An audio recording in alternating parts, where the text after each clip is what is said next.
2014 sucked for video games. Let's go through the worst of the worst and the biggest disappointments. As always, one major rule: no easy targets. Kids games, movie tie-in games, budget releases, whatever, none of those. That being said, these are the top 10 worst games of 2014.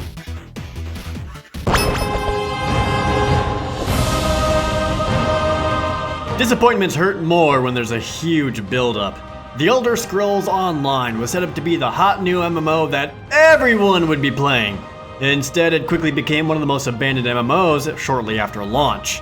People associate the Elder Scrolls franchise with huge, sprawling environments that they can freely explore and really do whatever they want in this world. But this doesn't really translate very well to an online space, giving us an MMO that squirms in its own mediocrity. Combat is comparatively boring with a limited moveset despite supposed freedom within your chosen class and learned abilities, making every fight feel lifeless. You're told at the beginning how you are the chosen one and it's up to only you to save the entire world, as you watch thousands of other chosen ones escape through the same portal as you. Anything you do in PvP combat lacks impact since there are hundreds of other players on the field, and their touted mega server that put every player on the same server meant trying to group with friends frequently resulted in little arrows representing them instead of their characters, as they were currently phased into a different part of the mega server. But hey, at least we had plenty of farming bots to play with. Fun story, I was going to do a full review of the Elder Scrolls Online, but I got so bored with it that I couldn't bring myself to play the game to capture footage for the review. That's how disinterested I got.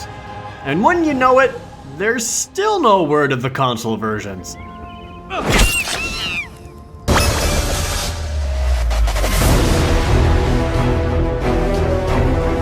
Metal Gear Solid 5 Ground Zeroes kicks ass. It's great and definitely showcases how amazing the Phantom Pain is going to be. But Ground Zeroes as a video game should not exist. It's this kind of terrible business practice that makes Konami have a questionable future, something that they've had in peril for the past several years.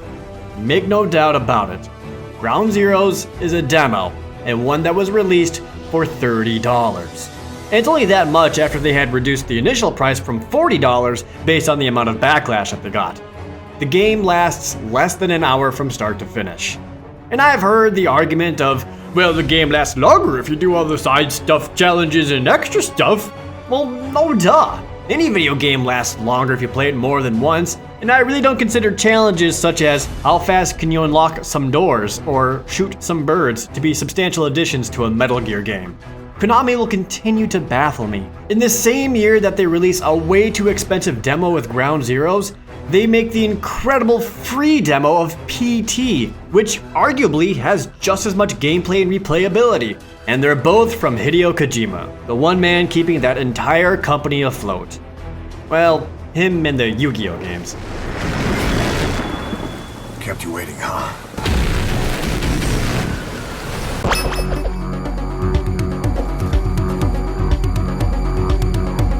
It's not often a new IP can get loads of hype, but Watch Dogs certainly did, and its delay into 2014 was disappointing, but hey, if they needed to fix some bugs, that's understandable. If only they fixed any actual bugs. Aside from the game bearing little resemblance to what was promised in real-time game demos from before, Watch Dogs' launch was a rocky one. Ubisoft's atrocious Uplay service was required to play the game on any platform, and it was messed up the second the game came out, making consumers unable to play their $60 purchase. And that's only a small problem if you dare to try to play the game on PC. Keyboard and mouse controls were awful, with the best remedy being to dive into the game's XML files and editing the mouse controls yourself. And then there's also dealing with the constant stuttering and graphical issues, and the glitches. Performance issues aside, the game itself is not spectacular. It's a Grand Theft Auto clone with the touted hack the planet gameplay resulting in walking around and pressing the hack button to have stuff done for you automatically. If anything, it lays the foundation for what will probably end up being a pretty good sequel. Otherwise, Watch Dogs is a ho-hum game marred by an awful launch and technical shortcomings.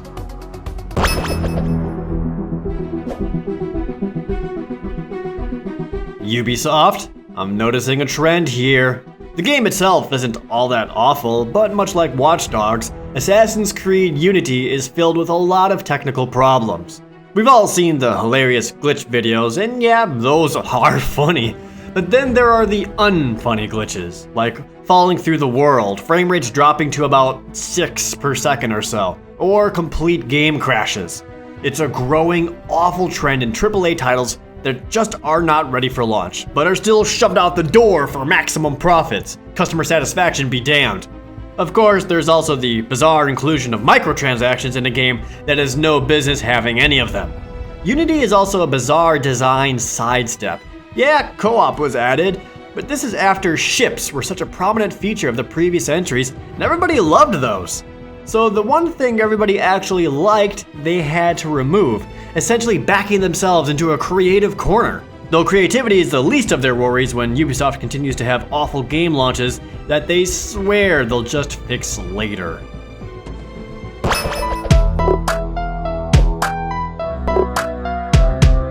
This is The Letter, otherwise known as Babby's first Slenderman game. It's a Wii U eShop exclusive, and has the quality of a college freshman's weekend game jam product created with zero knowledge of programming or design. I think it's supposed to be a horror game? It's at night, and you walk around with a flashlight, and you have a battery meter that never actually depletes or changes, implying that this is all being videotaped. But the biggest thing a horror game needs is something to be afraid of. The Letter doesn't have that. There is nothing chasing you, no monsters, no scary bits. You instead walk and jump around environments using strangely floaty controls to pick up objects. During this, the story is told to you through Times New Roman. The whole game lasts about 20 minutes, with a payoff that isn't worth the $2 that I spent on it. Spoiler alert, it's all a dream. There, now you don't need to play it. You can think about your favorite letter instead. What's yours? Mine is F, as in fuck.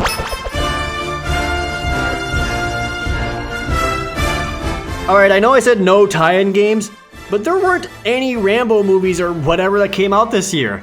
This game is based off the movie from over 30 years ago. There's some sort of grace period, okay? So then why? Why was this game made? There are a total of 2 gameplay features: point and click shooting and stupid quick time events. This is it. This is the entire game. I'm not one to harp on graphics, but Jesus Christ, this looks like an early PS2 game with sound bites taken from the First Blood movie, showing its age and how out of place those lines are next to modern audio. And this is a full release game for PlayStation 3 and Xbox 360. It costs $60.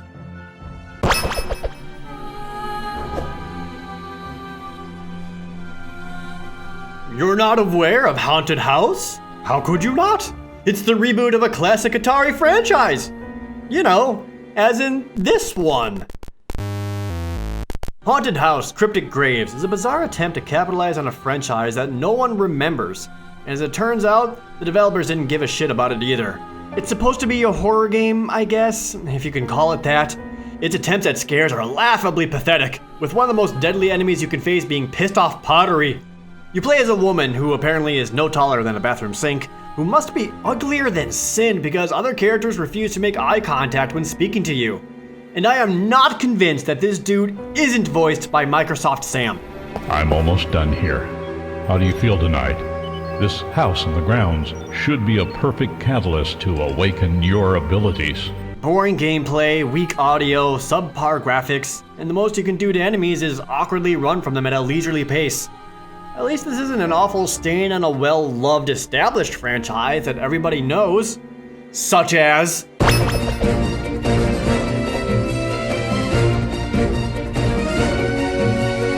Pretend like you didn't see this one coming. I really tried with this one too. I first played Sonic Boom: Rise of Lyric at E3, and even then I tried to warn people that this game is awful. Funny story, I was saying how bad it was when the Sonic Boom producer, Stephen Frost, walked into earshot of me.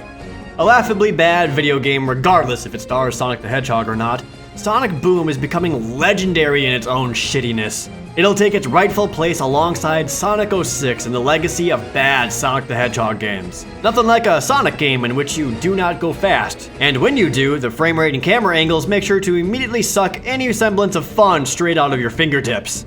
But that's only if there's any fun left after slogging through boring fight scene after boring fight scene.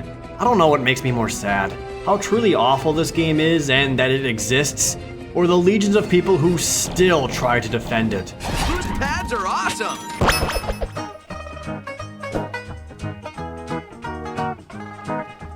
Steam will never cease to be an endless supply of some of the worst things ever, all thanks to Steam Greenlight, and some of the things that somehow managed to get on there. Air Control is the best of the worst.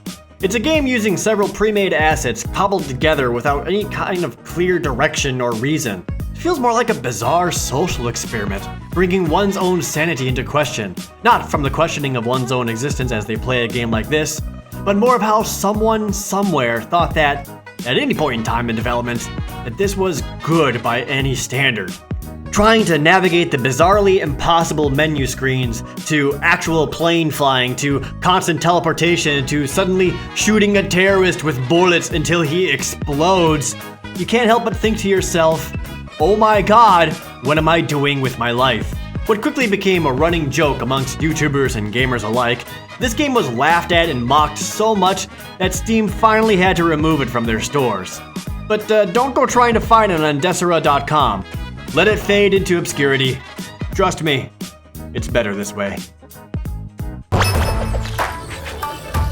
Nothing like a terrible garbage game to come from a terrible garbage developer.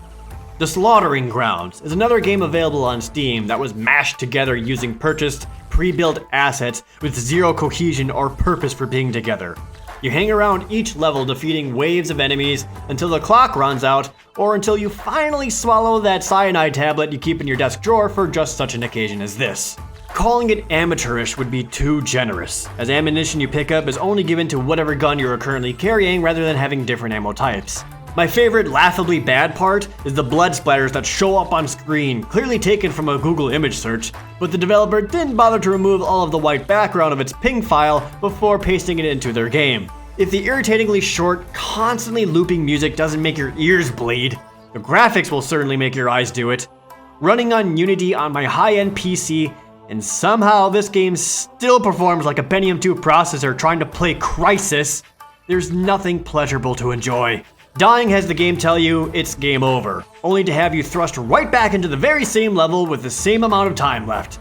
And you'll die a lot since there is zero feedback to let you know you're even getting hurt. The only pain you'll have is your sides hurting from laughing so hard as pathetic attempts at Quake-like announcer quips splash onto the screen. One look at this game and you would think that this was another Steam Early Access cash-in. But no, it was a full release game for $10. But all of that isn't the only reason that this is the worst game of the year. The developer, Imminent Uprising, reacted so poorly to the negative criticism that their game was receiving that they went on their own rampage of removing any and all negative comments, banning people in a contest that they held to make bad comments about their own game, and, as their last bastion of defense, began issuing copyright claims against videos showcasing how bad it is. I could go on and on about how laughable the whole situation is, but instead, I highly recommend you watch Jim Sterling's entire coverage of the Slaughtering Grounds Meltdown saga, as he has taken the brunt of most of it. Needless to say, it's hilarious and spotlights just how awful it is. It's one thing to make a truly terrible game, but it's even worse when you act like a gigantic baby about it. Perfect. At least we put all of the garbage in 2014 so that 2015 will have nothing but good games. For example, looking at the top of the list, 2015 is going to have an all-new Alone in the Dark game. No!